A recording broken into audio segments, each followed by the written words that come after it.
Hello everyone and welcome to Slash Film Daily for July 25th, 2018. On today's episode, we'll discuss the latest TV and film news. This is Slash Film Editor-in-Chief Peter Sciretta, and joining me on today's podcast is Slash Film Senior Writer Ben Pearson. Hey, what's going on? And writer Chris Evangelista. Hello. Okay guys, I think this is the first time in over a week that we have a normal news-filled episode of Slash Film Daily.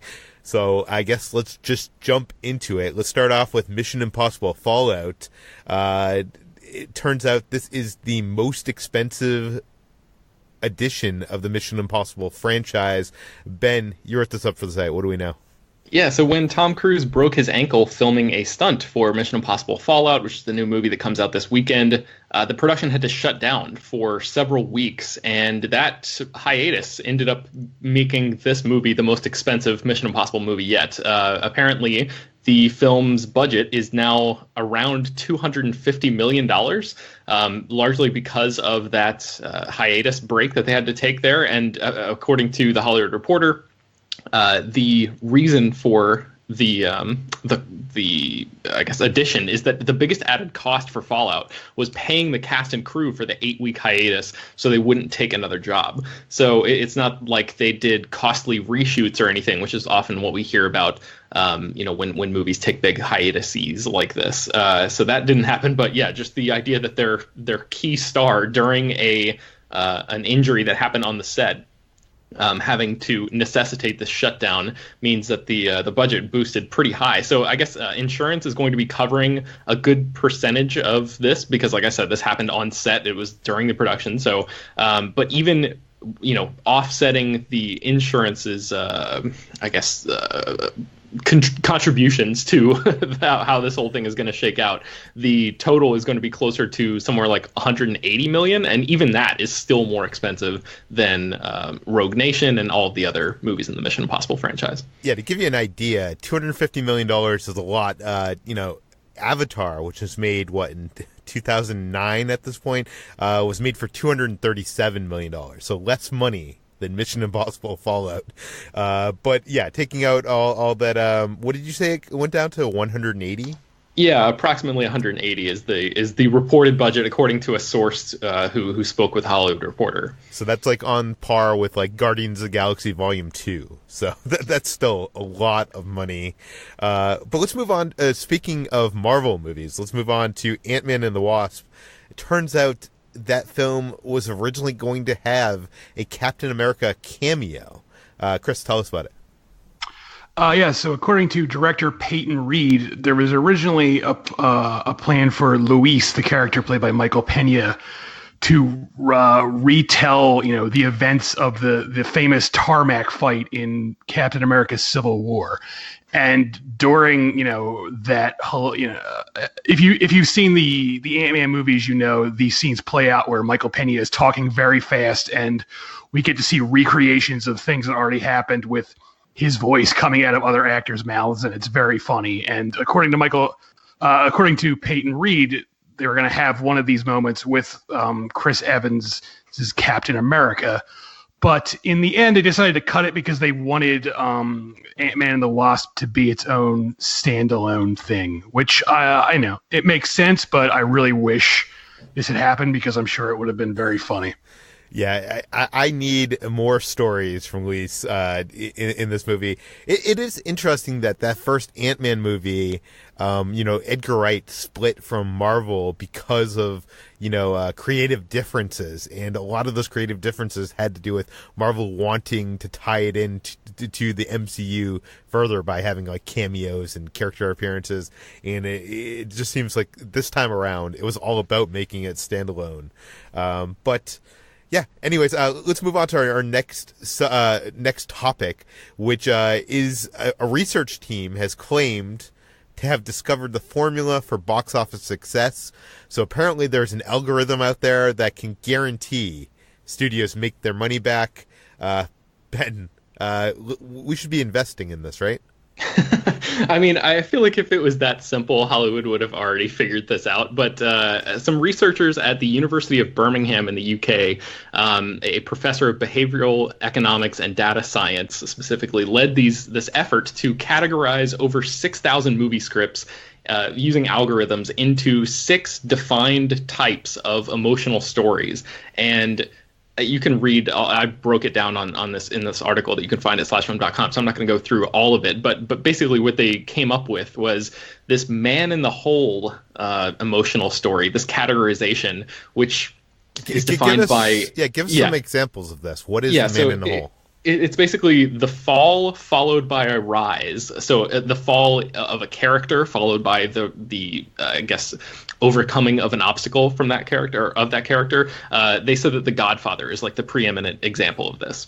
So man in a hole stories, according to their calculations and algorithms and all that, are, while they're not the most liked of these different types, they are the most talked about, and they also tend to perform better at the box office than movies in any other category on average. So the average cost of one of these types of movies, according to again, this is only like a 6,000 film script subject group. Analysis, exactly. So it's not like a definitive thing, but anyway. And to give you an idea, they make 600 movies a year. So that's only about a 10-year sampling.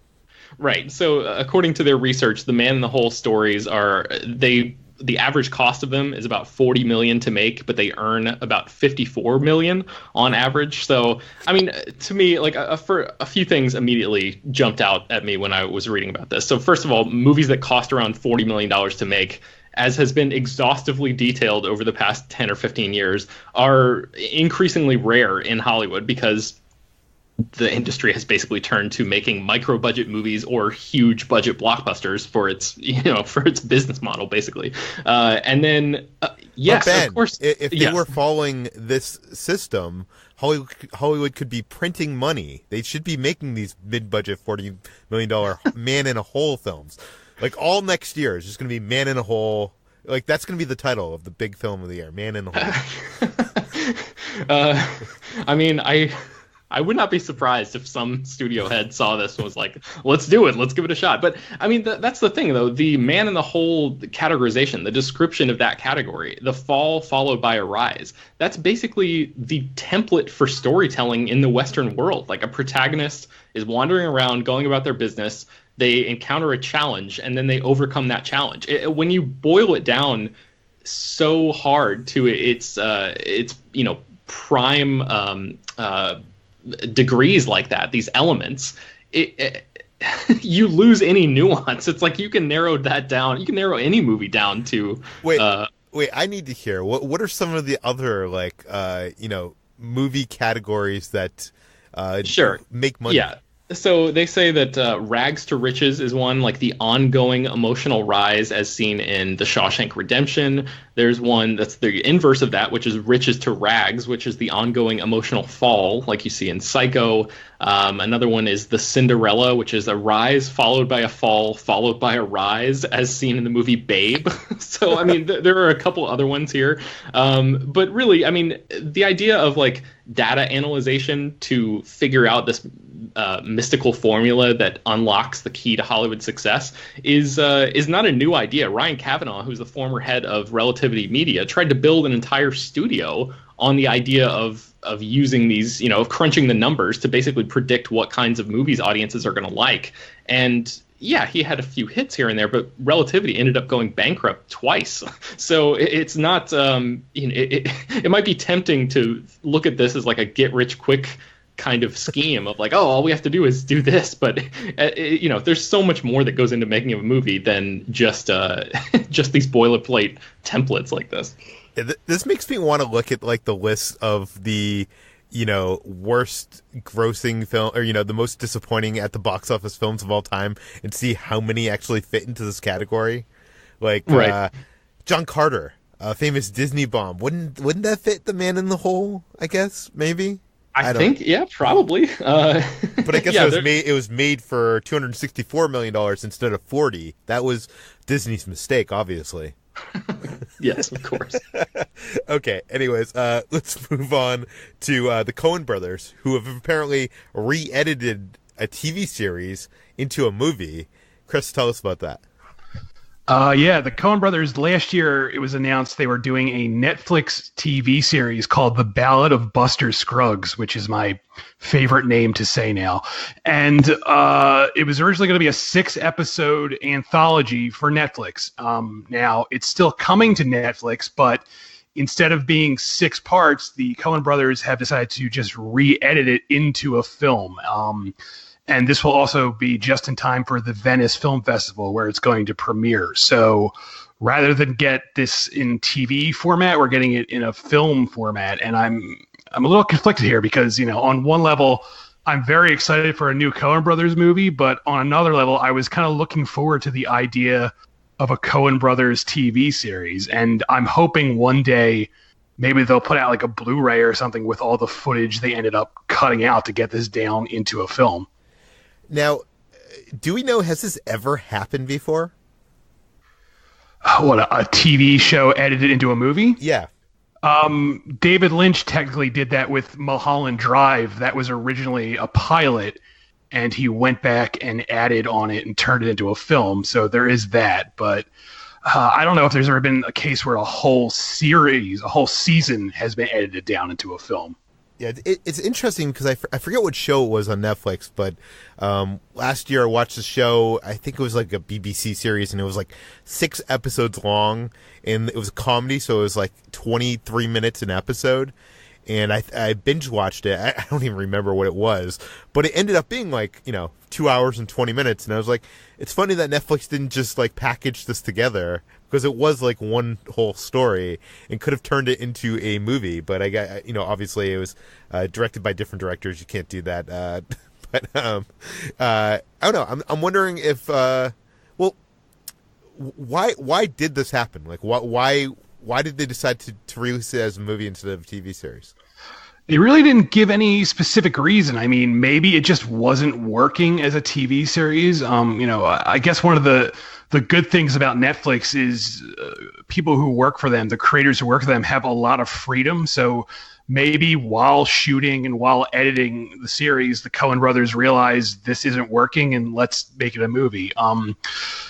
They did something similar to this before in the past, where they went back and released a director's cut of their first film, Blood Simple. And unlike other director's cuts, which tend to be longer than the theatrical cut, the Blood Simple director's cut was actually shorter, in that they trimmed a few minutes off it and made it an overall tighter film. So maybe that was the case here. Maybe they just didn't like where the TV version was going and decided instead to turn it into a film.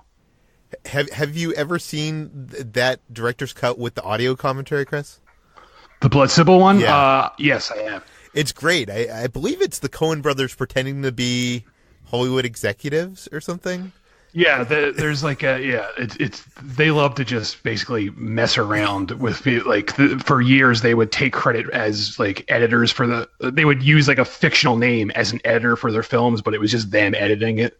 Yeah, no, if you have that Blood Simple DVD or Blu-ray, I'd go check that out if you haven't, because I feel like it's one of those special features that many people might overlook because, it's not on the packaging, the filmmaker giving the audio commentary, but it is great. It is a piece of art from the Coen Brothers themselves. But let's move on to some spin-off news. The Men in Black spin-off is gearing up, and we have learned that Emma Thompson is joining the cast, reprising her role from Part 3.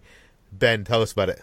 Yeah, that's basically all we know from this one, is that Emma Thompson, who played Agent Zero in 2012's Men in Black 3, is going to be coming back to reprise that role. So we know that Agent Zero is sort of like the leader of the Men in Black. She took over that role after Rip Torn, who played Zed in the first 2 movies. I guess he died in the 3rd entry. It's been so long since I've seen Men in Black 3. I think I saw it once in the theaters and basically just completely forgot about that movie. I know it involved time travel. There's a lot of weird stuff going on in that film. But Emma Thompson is great. I mean, any movie that adds her, I mean, like, she automatically makes everything better.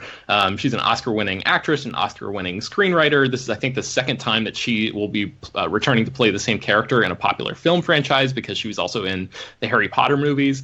So we know that she's the leader of the Men in Black, and also Liam Neeson has been added to the cast of this spinoff. We knew about that, but he is going to be playing the leader of the London branch of the Men in Black, and this spinoff or reboot or whatever it's ultimately going to be is supposed to take the action to a more global scale. So maybe the two of them are going to, I don't know, they could have a big business meeting about how they're going to run the Men in Black on a global scale. I don't know exactly if they're going to interact in person or share the screen, but if they do, it'll make a nice little reunion for them, because they were both in Love Actually back in 2003. Now, did we always know that this was going to be set in the same universe? I mean, it is a spinoff, but it's kind of a bit of a reboot as well. Did we know that there was going to be connections? I mean, I think they have not said whether or not Will Smith or Tommy Lee Jones, the stars of the first three movies, are going to be coming back, but I would not rule out a quick cameo from them. I think I guess because I haven't said it on this episode, Chris Hemsworth and Tessa Thompson are leading the cast in this new edition. But yeah, I think this is the first official connection we have between this new movie and the original trilogy. So I don't know. I mean, that certainly opens the door for the possibility of a cameo for Will Smith or Tommy Lee Jones. And now that we know it's 100% set in that same universe.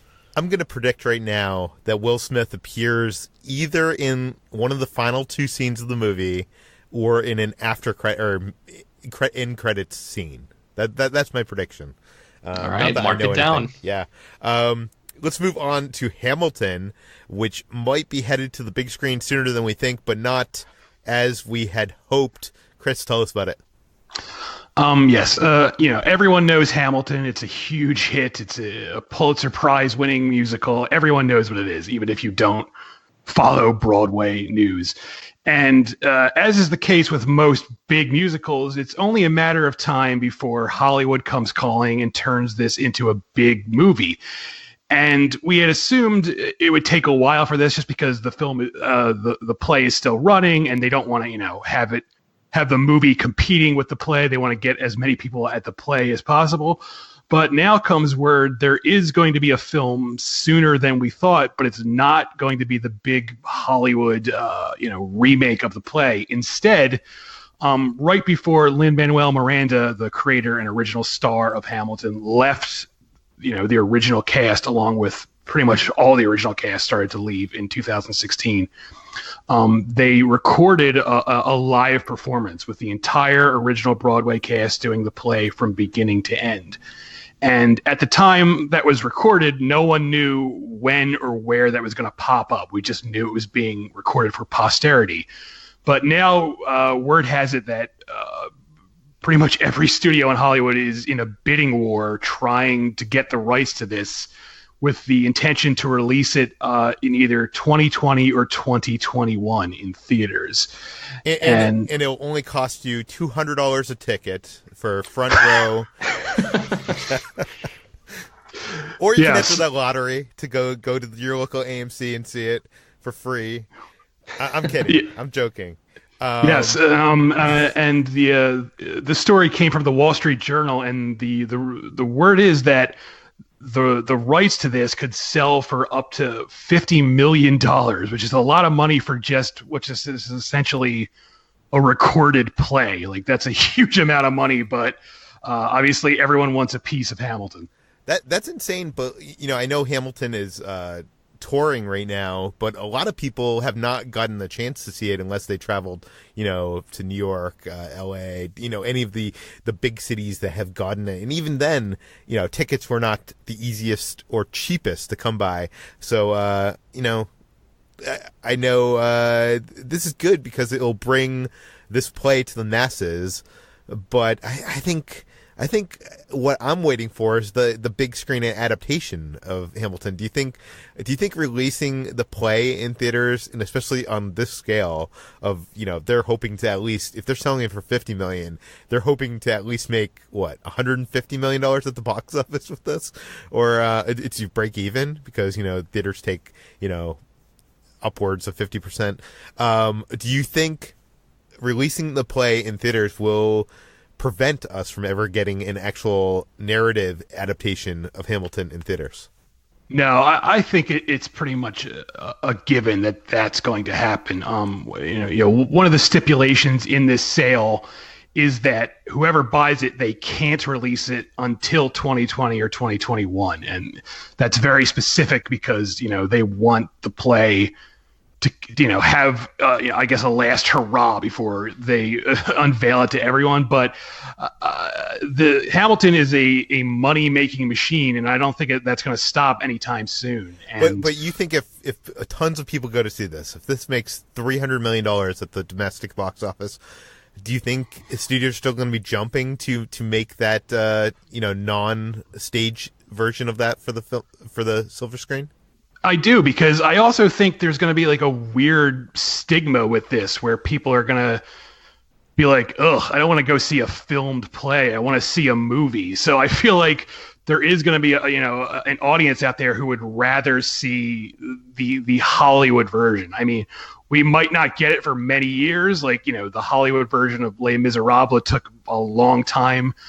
We're just getting the Cats movie now, and that debuted on Broadway many years ago. So in the 80s, I think. Yeah, so we might not get it for another 10 years, but it's going to happen.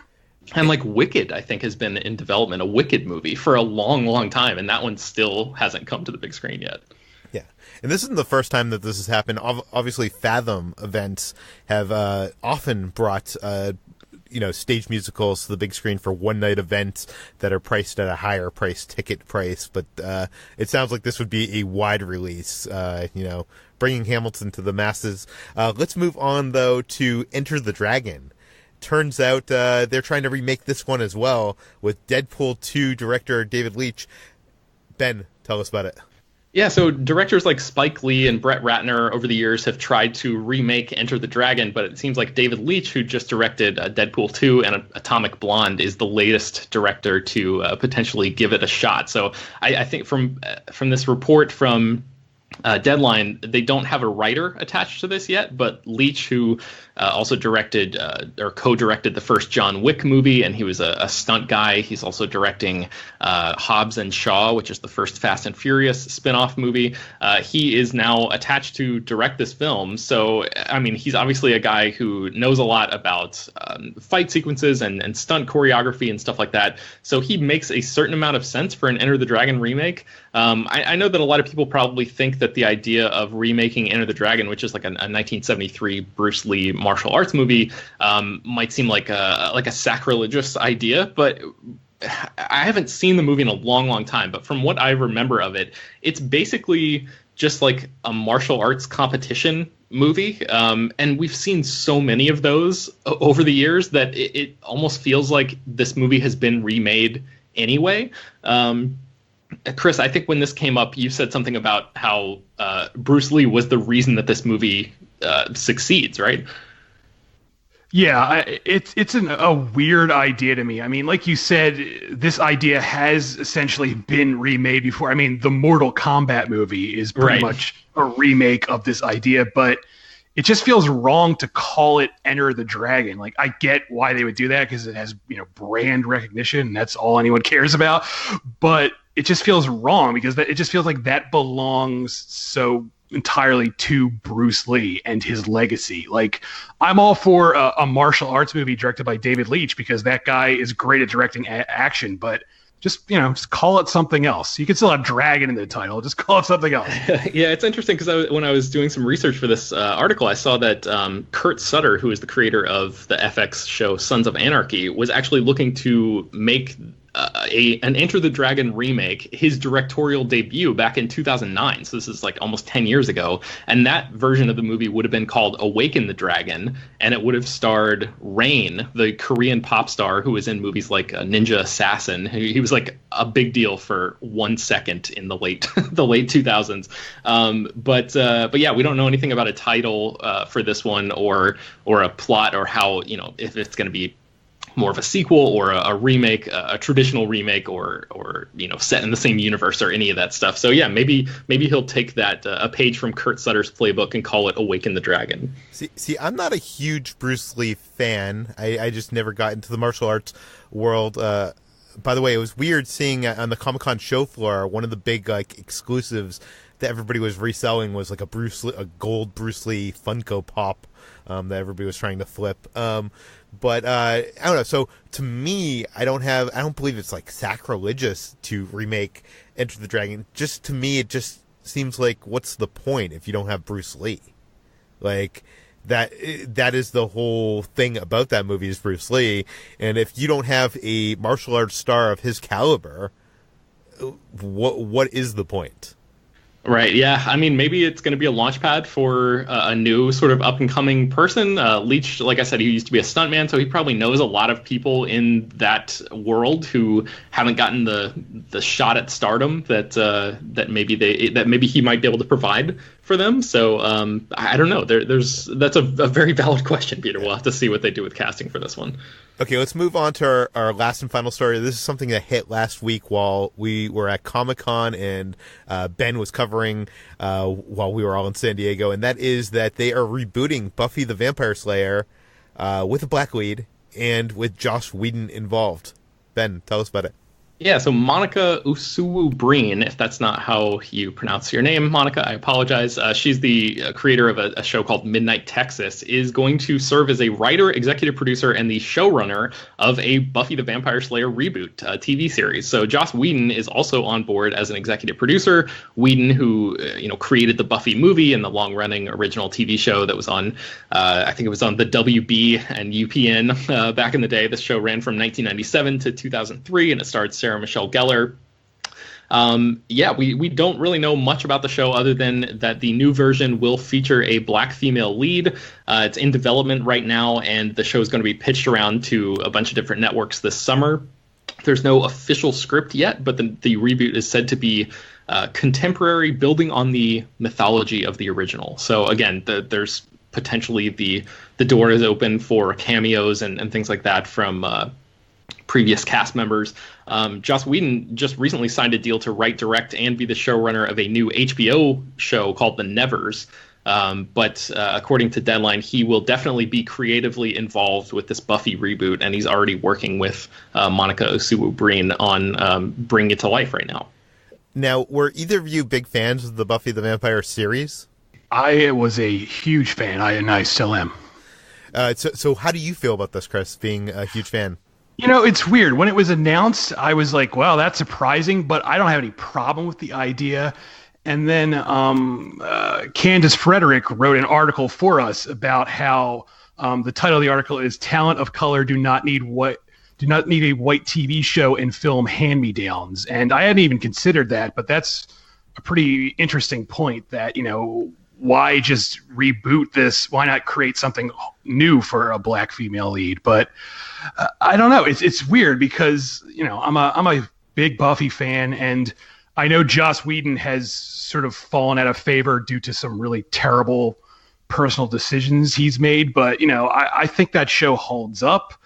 I don't really know how to feel about this. Like I said, I have no problem with the idea. I'm not like, oh my God, how dare you reboot this, but it does seem a little strange. I do love that Hollywood is getting more diversive and realizing that people want to see more diverse of casts on the big screen. It does seem to me like, after Twilight became huge, the whole, strong, quote unquote, strong female lead, in these like teen adaptations, like Hollywood, like, sucked onto that concept.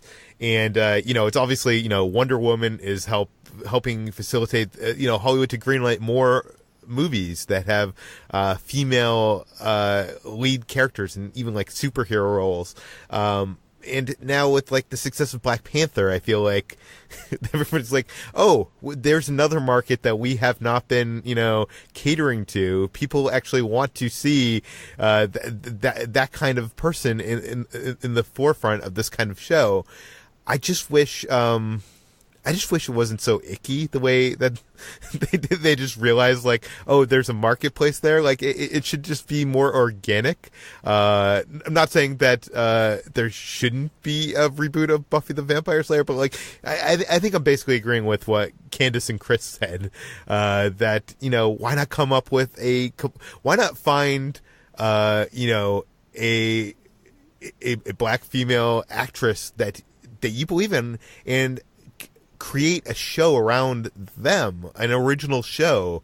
I mean, I do on one hand appreciate that Hollywood is going in this direction, but I just wish it wasn't. It feels like they're only doing it because they're jumping on the trend train and they see money at the end of the tracks. Like diversity for the sake of showiness is basically what you're saying. Like they're just doing it because they look good. Oh no, I don't think it's showiness. I think that they see that there's a lot of money in it, and like I think like they're like, let's just. And there was a trend for a while there of let's remake movies and gender swap, and that's still happening. And it's been successful, and it's been they've had failures like Ghostbusters. I just feel like when you approach things in that way, you're approaching it. Hey, when you approach any story or movie in the way of like, let's do this for the money and not because this is a cool story, concept, idea, I feel like you're approaching it in the wrong way. I'm not saying that they shouldn't be. They definitely should. There should be more diverse stars on our TVs and our big screens. I just wish, I wish Ocean's 8, which I thought was an okay movie, didn't have to be an Ocean's movie. Do you know what I mean? Like it felt kind of calculated in a way that I didn't like, and maybe more people didn't show up because like it just feels like a studio's trying to be like, oh, there's a female audience out there, we'll take advantage of them. Yeah, I think the answer to that is probably just for people to get out and actually support the things that that represent what they want to see. Like stop going to see Transformers 7 and instead go see a mid-budget movie that stars a bunch of women or something. If you want to see more movies that star women, you know what I mean? Like that kind of. I think money talks is basically what it boils down to. I don't know what my frustration is, because obviously this is a business and obviously these studios are in it to make money and not art. But I just wish that it started with the art, and then, good art gets makes money I think a lot of the time.